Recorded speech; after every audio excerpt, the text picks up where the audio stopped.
Ողջույն, եթերում հարցազրույցն է, զրուցելու եմ լեզվի կոմիտեի նախագահ Սիրանուշ Դվոյանի հետ։ Բարև ձեզ։ Շնորհակալ եմ Տիկին Դվոյան հրավերն ընդունելու համար։ Մենք այսօր խոսելու ենք պետական լեզվաքաղաքականության մշակված հայեցակարգի մասին, որն այս օրերին հանրային քննարկման է դրված։ Նախ ինչու է ծագել անհրաժեշտություն նման հայեցակարգի մշակման, որովհետև մենք ունենք լեզվի մասին մենք ունենք նաև սահմանադրությամբ ամրագրված լեզվաքաղաքականության հիմունքները եւ ինչ խնդիր է ծագել, որ հնարավոր չէ լուծել ներկա գործող իրավակարգավորումներով։ Շնորհակալ եմ հրավերի համար եւ իրականում սա առաջին հնարավորությունն է ներկայացնելու շրջանառության մեջ դրված փաստաթուղթը գալով անհրաժեշտությանը։ Տեսեք, այո, ունենք օրենսդրություն, ոչ մենակ լեզվի մասին օրենքն է, որ ունենք որպես հիմնական փաստաթուղթ լեզվի բնագավառին վերաբերող, այլ նաև բազմաթիվ ոլորտային օրենքներում լեզվի հետ կապված հարցերը կարգավորված են։ Եվ այդ առումով այո կարող ենք ասել օրենսդրական բաց չունենք, նաև սահմանադրությամբ արձանագրված են հիմնական լեզվական, այսպես ասած, իրավունքները, որոնք որ տրված են ոչ մենակ պետական լեզվին, այլ նաև ազգային փոքրամասնությունների լեզուներին։ Դրանից դուրս, սակայն, գիտեք, տարիներ շարունակ պետական կառույցները լեզվի օրենքի հենց դրույթների շրջանակում իրականացրել են պետական լեզվական քաղաքականություն, այն ինչ որ ամրագրված է օրենքով, դրանից բխող գործողություններ իրականացրել են, բայց դրանք եղել են ոչ միասնական եւ յուրաքանչյուրն իր ոլորտում իր խնդիրների շրջանակում իրականացրել է ու շատ հաճախ դրանք համահունչ չեն եղել միմյանց, այսինքն հայեցակարգը ինքը իրականում միասնական լեզվական քաղաքականության առաջարկ է, միավորելով բոլոր ոլորտներում եղած խնդիրները։ Բավականին երկար ենք ուսումնասիրել այդ խնդիրները, մոտ 2 տարի է տևել այդ ուսումնասիրությունները, ուսումնասիրել ենք ոչ մենակ Հայաստանում տարբեր ոլորտներում իրականացվող քաղաքականությունները եւ դրանց համատեքստում լեզվին վերաբերող հարցերը, միջազգային փորձը, հետխորհրդային երկրների փորձը, որ շատ կարևոր է այս համատեքստում, եւ ի վերջո հանգեցինք այս փաստաթուղթը ունենալու, որը հիմք կդառնա հետագայում արդեն առանցին ռազմավարական ծրագրեր, ռազմավարություններ եւ ծրագրեր մշակելու համար, ոչ մենակ հայրենի որպես պետական լեզվի գործառույթները ապահովելու առումով, այլ նաեւ ընդհանրապես լեզվի բնագավառին վերաբերող հարցերը կարգավորելու եւ նաեւ նոր ծրագրեր իրականացնելու համար։ Ինչն է եղել պատճառը, որ այդ միասնականությունը հնարավոր չի եղել այս տարիների ընթացքում ապահովել տարբեր ոլորտներում։ Գիտեք, դժվարանամ ասել, բայց իսկապես երբ որ ստանձնեցի աշխատանքը լեզվի կոմիտեի նախագահի պարտավորությունները, ես փնտրում եի իսկապես նման մի փաստաթուղթ, որը կապահովեր միասնական քաղաքականության իրականացումը եւ նման փաստաթուղթ չի եղել։ Լեզվի կոմիտեն ինքը տարիներ շարունակ գործել է պետական ծրագրի շրջանակներում, այսինքն հնգամյա ծրագրեր են եղել, երբ որ ինքը կոմիտե է արդեն դարձել, այդ ծրագրերի շրջանակում իրականացրել է օրենքի պահանջների կատարումը ապահովող գործառույթներ, բայց ավել գործառույթներ, ինչ վերաբերում է լեզվի բնագավառի զարգացման, լեզվական բնագավառի կենսունակության ապահովմանը նման ծրագրեր առանցին չեն իրականացվել։ Ասում են, դրանք բխել են խիստ ռատապության ռեժիմից, այսինքն շատ անհրաժեշտ է, որպեսզի ունենանք այսպիսի կարգավորում, դրվել է այդպիսի կարգավորում, բայց բուն ծրագրեր լեզվի ոլորտը զարգացնող չեն մշակվել տարիներ շարունակ եւ այս հայեցակարգի շրջանակներում է որ այդ հարցը առաջացել է եւ հույս ունենք, որ դրանից հետո կկարողանանք նոր ծրագրեր իրականացնել, մի քանի ծրագիր մեկնարկել ենք։ Ոլորտի մասնագետներից ունեք արձագանք հայեցակարգի վերաբերյալ եւ արդյոք մինչ հանրային քննարկման դնելը քննարկում ունեցել եք ոլորտի մասնագետների հետ, կարծիքները հաշվի առել եք հիմնական ուղղությունները սահմանելիս։ Շնորհակալ եմ հարցի համար, որովհետև շատ կարևոր հարց է։ Հիմնականում աշխատել են գերատեսչությունների հետ, որովհետև լեզվի հարցը բնագավառը կարգավորող հարցերը հիմնականում գերատեսչական հարցեր են եղել եւ գերատեսչությունների հետ աշխատանքի արդյունքում է որ ձևավորվել է փաստաթուղթը։ Բայց հանրային քննարկմանը հիմա ներկայացնելուց հետո արդեն նախաձեռնել ենք մի քանի քննարկումներ նաև փորձագետների, մասնագետների եւ ոլորտը ներկայացնող մասնագետների հետ։ Արդեն իսկ պայմանավորված են Երևանի պետական համալսարանի հետ, Բրյուսելի համալսարանի հետ պայմանավորվել են եւ շուտով նաև կքննարկենք, կպայմանավորվենք ակադեմիայում քննարկելու փաստաթուղթը եւ լայն քննարկելու, որտեղ փաստաթուղթը մենակ լեզվաբաներին վերաբերող փաստաթուղթ չի։ Բովանդակությամբ այն առնչվում է նաև մեր հասարակական եւ հումանիտար ոլորտի խնդիրներին, այսինքն քննարկման դաշտը ավելի լայն է եւ մասնագետների ներգրավումը բնականաբար ավելի լայն պիտի լինի, քան լեզվաբանները։ Տիկին Դվոյան, հնարավոր է արդյոք չափել գործող լեզվաքաղաքականության արդյունավետությունը կամ հակառակը, անարդյունավետությունը, եւ եթե կան այդ չափման գործիքները, դրանք որոնք են, որ ըստ դրանց կարելի է այսօր ենթադրել կամ պնդել, որ մեզ մոտ անարդյունավետ է սա եղել։ Դարձյալ շնորհակալ եմ հարցի համար, մենք նման ուսումնասիրություն անցյալ տարի իրականացրեցինք լեզվի կոմիտեում, հենց զուտ գործառույթների շրջանակում լեզվի կոմիտեի հասկանալու համար, թե բաժինները, որոնք ձևավորված են գործառույթների հիման վրա, որքան արդյունավետորեն են կարողանում իրականացնել իրենց արժև դրված խնդիրները եւ պարտավորությունները։ Անկեղծ ասած, հուսադրող չէին այդ արդյունքները եւ հայեցակարգի հրատապությունը նաեւ առաջացավ դրանից, որովհետեւ մենք ունենք երկու բաժին, վարչական իրավախախտումների բաժինը, որը օրենքով նախատեսված հայերենի որպես պետական լեզվի գործածության ապահովության խախտումներ թույլ չտալու համար է կամ դրանք ընդունված կարգով հայտնաբերելու դեպքում վարչական դատարան արձանագրություն ներկայացնելու մասով է զբաղվում եւ ունենք լեզվական վերահսկողության բաժինը, որը կանոնադրությամբ ըստ էության պիտի իրականացնի, այսպես ասած, գրական հայերենի բնականոն ընթացքը։ Մեթոդաբանությունը, որը երկու բաժինների հիմքում դրված է գործունեության, բավարար չէ այլևս այսօրվա խնդիրներին արձագանքելու համար։ Բաժինները եւ այդ գործառույթները սահմանվել են տասնամյակներ առաջ եւ տասնամյակներ առաջ բավարար է եղել այդ մեթոդաբանությունը։ Հիմա գնահատվում է անբավարար։ Հիմա ներկայացված արդյունքներով բաժինների աշխատանքի արդյունքում արված վերլուծության արդյունքներում հասկացանք, որ արդյունավետ չեն ոչ գործիքակազմը ներգրաված, ոչ մեթոդաբանությունը եւ նաեւ օրենսդրական դաշտում բավականին լուրջ բացթողումներ ունենք, որ անպայման հիմա նաեւ մի օրենքի նախագիծ ունենք շրջանառում ենք, որ մասամբ նաեւ կլուծեն որոշ խնդիրներ։ Կան ոլորտներ, որտեղ պետությունը փաստացիորեն դուրս է մնացել կամ չի կարողանում վերահսկողություն ունենալ պետական լեզվի կիրառության նկատմամբ։ Գիտեք, օրենքով սահմանված կարգով ոչ եւ մեծ տրված գործառույթների շրջանակում ոչ, բայց գործիքակազմի առումով այո։ Ունենք նման բաց եւ այս նոր օրենսդրական այս փոփոխությունները, որ հիմա շրջանառում ենք, հույս ունենք, որ մասամբ կկարգավորի խնդիրը, բայց ամբողջությամբ չի կարգավորի։ Ինչու՞։ Որովհետեւ իմ կարծիքով վերջին տարիներին ակտիվացած տեխնոլոգիական զարգացումները մեզ բերել են մի հանգրվանի, որ ոչ միայն այլևս ավանդական, այսպես ասած, մեթոդներով եւ գործիքակազմով հնարավոր չի վերահսկողությունը բավարար արդյունավետ իրականացնել, այլ նաեւ անհրաժեշտ չի։ Այսինքն նոր տեխնոլոգիան, որտեղ նոր տեխնոլոգիաները բերել են հնարավորություններ, որոնք ավելի մեծ հնարավորություններ են տալիս ավելի արդյունավետ կազմակերպել վերահսկողությունը եւ այս դեպքում նաեւ վերահսկողությունը սահմանել համապատասխանաբար, որովհետեւ վերահսկողությունը այս դեպքում, եթե մենք նկատի ենք առնում օրենքի պարտադիր պահանջների կատարման մասով, էլի, դրա գործիքակազմը բավականին հին է, մենք դեռ մարդկային ուժերը օգտագործելով ենք դա անում, բայց ունենք արդեն տեխնոլոգիաներ, որոնք այդ հնարավորությունը մեզ տալիս են շատ ավելի արդյունավետ այդ գործը անել կարճ ժամանակում։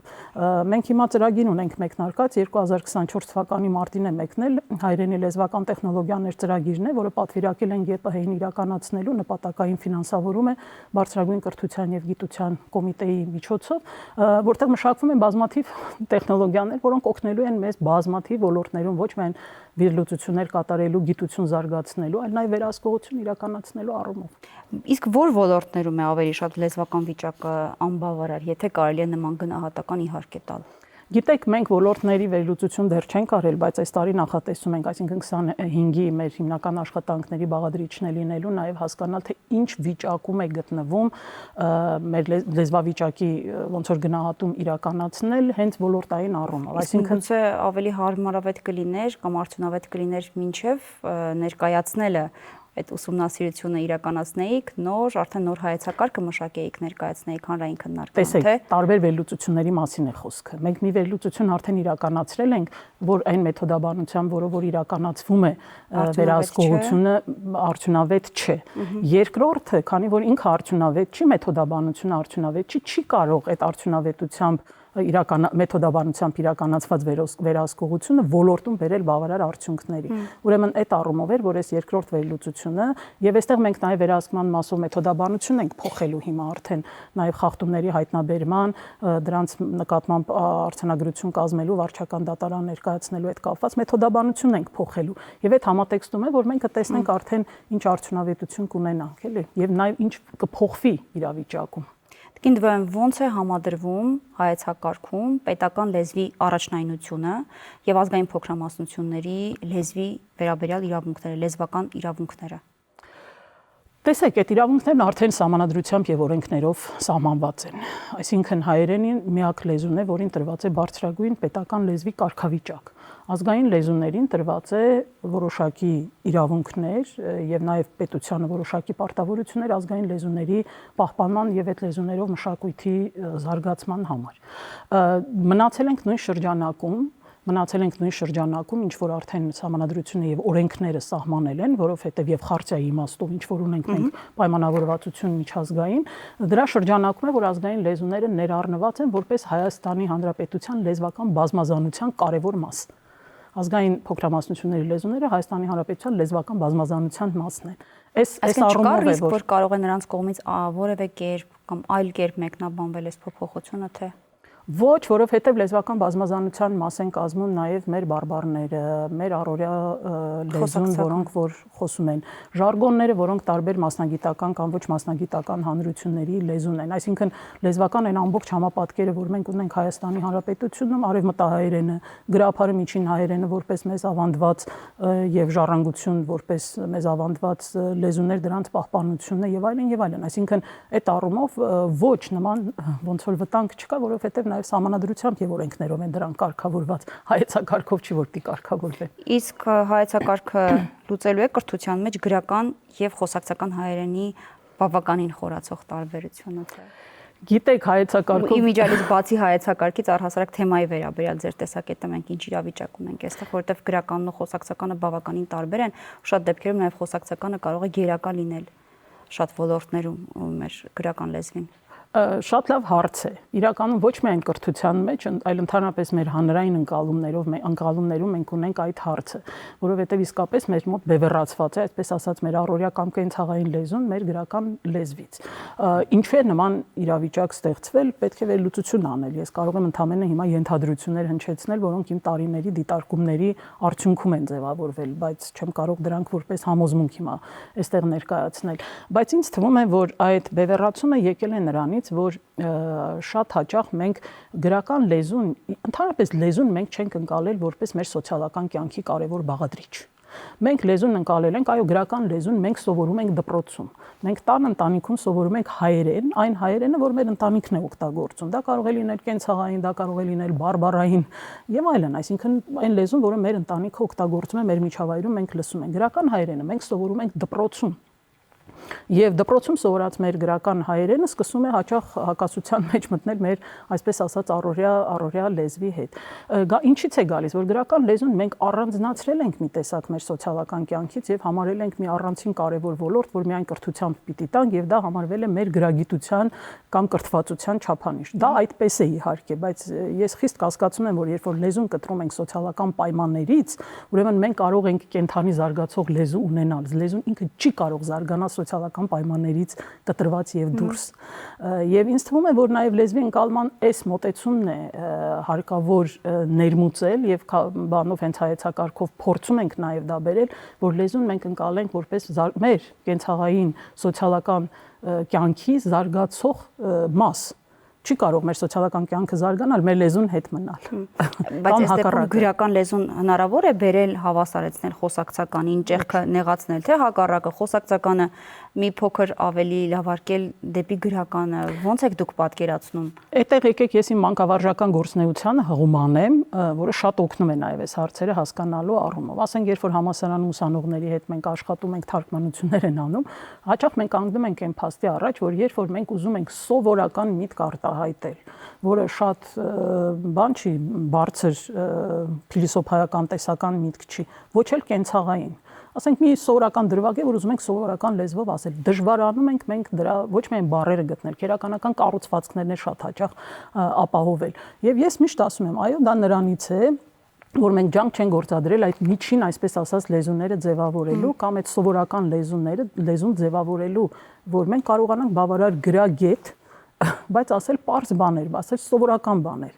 արտասովոր չդարձնել ամեն ինչ կամ ամեն ինչ կենցաղայնացնել։ Այս նաև գիտեք մեր կյանքի հանդեպ վերաբերմունքից է գալիս, որտեղ մեր լեզուն նաև մեր կյանքի հանդեպ վերաբերմունքն է արտահայտում, էլի։ Տիկին Դվյան, բայց խոսակցական լեզուն կարելի է միանշանակորեն ասել, որ դա անգրագետ դրսևորման արտահայտությունն է, չէ։ Դա շատ ավելի կենթանի խոսքն է, շատ հաճախ նույնիսկ մենք եթերների ընթացքում ավելի կենթանի զրույց ունենալու պարագայում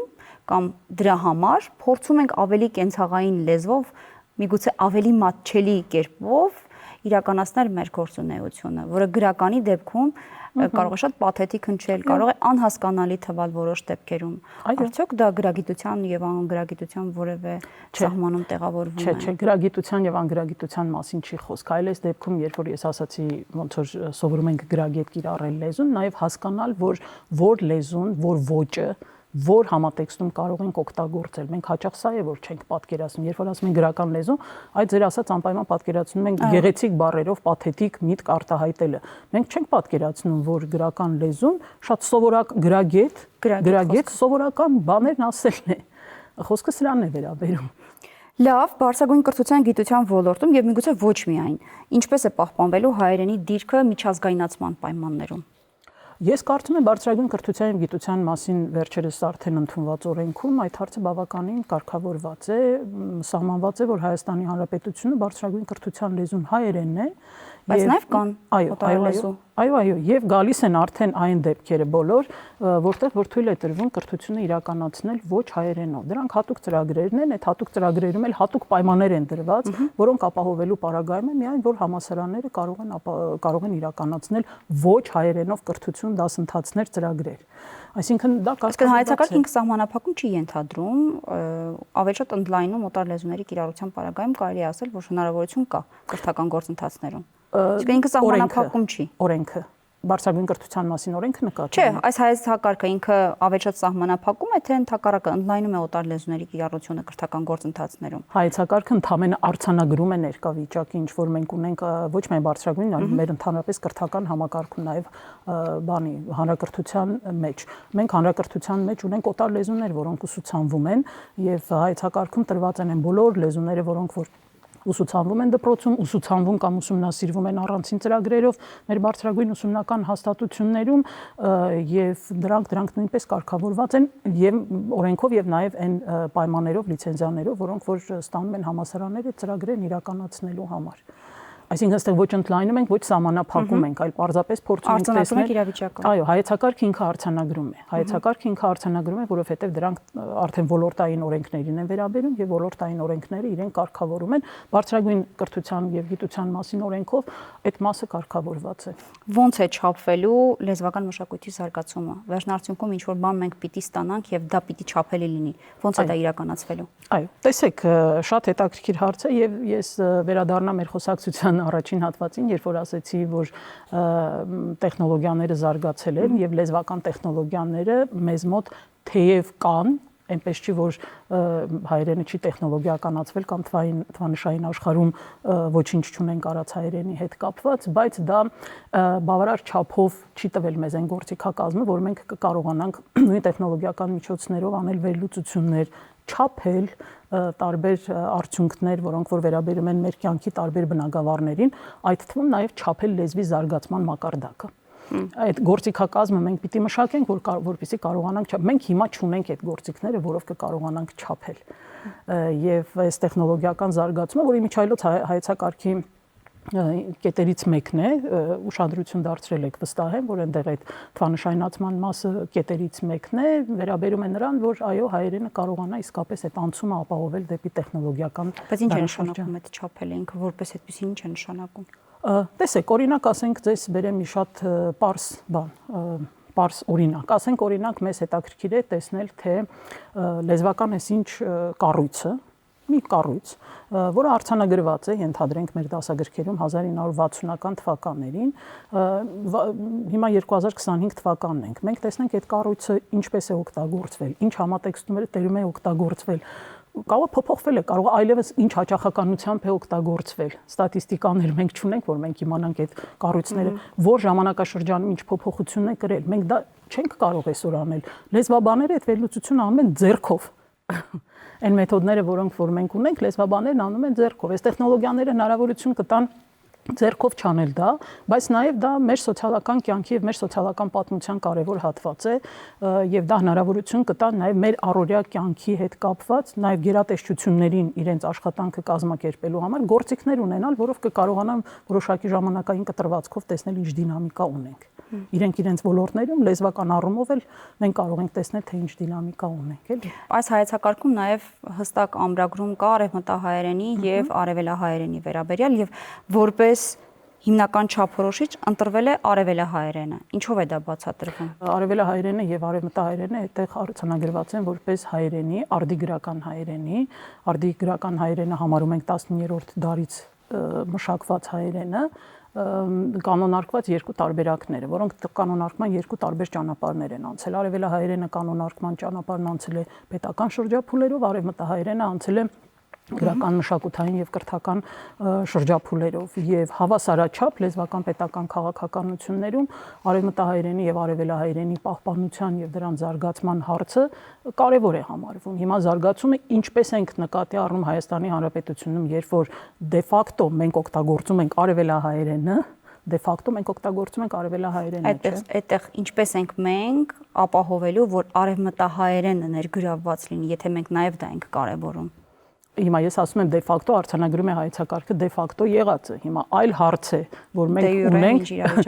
ահա, որ մենք ինչ կարող ենք, նաև ինչ ցանկություն կունենանք, ասենք, մտածելու արևմտահայերենի կարգավիճակի կամ մնացած բոլոր բաների համար, որովհետև տեսեք արևմտահայերենի վիճակը բավականին հետաքրքիր է, որպես դրություն շատ հետաքրքիր եւ շատ բարդ իմիջայլոց։ Ինքը բարբար չի, բնականաբար ինքը գրական հայերենի տարբերակներից մեկն է, երկու տարբերակներից մեկն է, բավականին զարգացում անցած եւ դրանով նաև բավականին լուրջ գրական մշակութային ժառանգություն ունենք։ Այսօր էլ Սփյուռքի մի զգալի մասում, այո, դա կրթության, մշակույթի լեզուն է, բայց նաև ընտանեկան լեզու է համարվում միջազգայինորեն, ինչու որովհետև ընտանիքով է ավանդվում։ Ինքը պետական ֆորմալ ճանապարհներով չի պահպանվում եւ չի ավանդվում։ Սրա այս պատճառով է, որ այդպես է արձանագրված։ Այսինքն ինքը մի կողմից կանոնարկված լեզու է, ֆորմալ առումով կանոնարկված լեզու է եւ բարբար չի այլևս, բայց մյուս առումով ինքը քանի որ չի ունեցել այն միջավայրը պետական, որի մեջ ինքը կզարգանար, մի տեսակ արդեն պետական լեզու որպես պետական ճանապարհով ֆորմալացված լեզու որպես չկա։ Եվ այս իրավիճակը բավականին հետաքրքիր ու նաև բարդ իրավիճակ է ու նաև մարտահրավեր մեծ առումով եւ պետական քաղաքականություններին եւ մեզ բոլորիս որպես հայեր այդ լեզվի հանդեպ ինչ ենք մտածում եւ ոնց ենք պատկերացնում առհասարակ դրա պահպանումը եւ զարգացումը։ Հայեր ասելով նկատի ունեք Հայաստանում ապրող թե առհասարակ նաև արտերկրում սփյուռքն էլ նկատի ունեք։ Առհասարակ, այո, որքան է քաղաքականությունը, պետական քաղաքականությունը սահմանում է Հայաստանի Հանրապետության պետական քաղաքականությունը Հայաստանի Հանրապետությունը, բայց Հայաստանի Հանրապետությունը նաև մեր օրենքով պարտավորություն ունի սփյուռքում հայերենի պահպանման, դրա տարածման եւ ընդհանրապես աշխարհում հայերենի կրելու եւ գործածելու մակարդակը բարձրացնելուն ուղղված իմիջայլոց 2050 թվականի կառավարության ռազմավարությունում սա նույնպես ամրագրված նպատակներից մեկն է բարձրացնել հայախոսության մակարդակը աշխարհում։ Եվ վերջում, եթե որևէ հավելյալ ասելիք ունեք, խնդրեմ։ Գիտեք, շատ կուզենայի պարզապես օգտագործելով առիթը, քանի որ ասացի, այս առաջին քննարկումն է հայեցակարգի ներկայացնում ենք հանրայինորեն, շատ կուզենայի դիմել մեր հանրությանը եւ իսկապես քաջալերել, որպեսզի հնարավորության դեպքում անպայման ծանոթանան հայեցակարգին եւ անպայման անեն դիտարկումներ, որովհետեւ հանրային քննարկման ենք ներկայացրել ոչ միայն այն պատճառով, որ պարտավոր ենք հանրային քննարկման ներկայացնել որևէ նախագիծ, որոշման նախագիծ որ շրջանառվում է, այլ նաև շատ ուզում ենք, որ հանրային կարծիք ստանանք։ Հանրությունը ինչպես է արձագանքում այն հայեցակարգին հիմնական դրույթներին, որոնք որ դրված են այստեղ։ Ես ասացի, որ դրանք վերաբերում են մեր ընկալումների որոշակի տեսանկյունների փոփոխությանը, լեզուն որպես սոցիալական զարգացող կյանքի մեջ ըմբռնելու որպես մի երևույթ, որը սոցիալական կյանքի երևույթ է, բազմազանության, լեզվական միջավայրի վերաբերող դրույթները, որոնք որ կարծում եմ նոր դրույթներ են եւ կարեւոր դրույթներ են։ Ես շատ կուզենամ տեսնել ինչպես է ընկալվում այս մոտեցումը հանրության կողմից։ Այո, չեմ ակնկալում, որ լինեն գովասանքներ եւ չեմ ակնկալում, որ լինեն հայոյանքներ։ Ես ուզում եմ, որ լինեն առարկայական խոսակցություններ, որոնք որ մեզ կօգնեն իսկապես հայեցակարգը։ Որոնք հաշվի կառնվեն։ Անպայման։ Իսկ ինչ ենք ներկայացրել հանրային քննարկման, եթե պիտի կարծիքները եւ դիտարկումները հաշվի չառնենք։ Շնորհակալ եմ զրույցի համար։ Ես էլ եմ շնորհակալ հրավերի համար։ Զրուցակիցս լեզվի կոմիտեի նախագահ Սիրանուշ Դվոյանն էր։ Կհանդիպենք։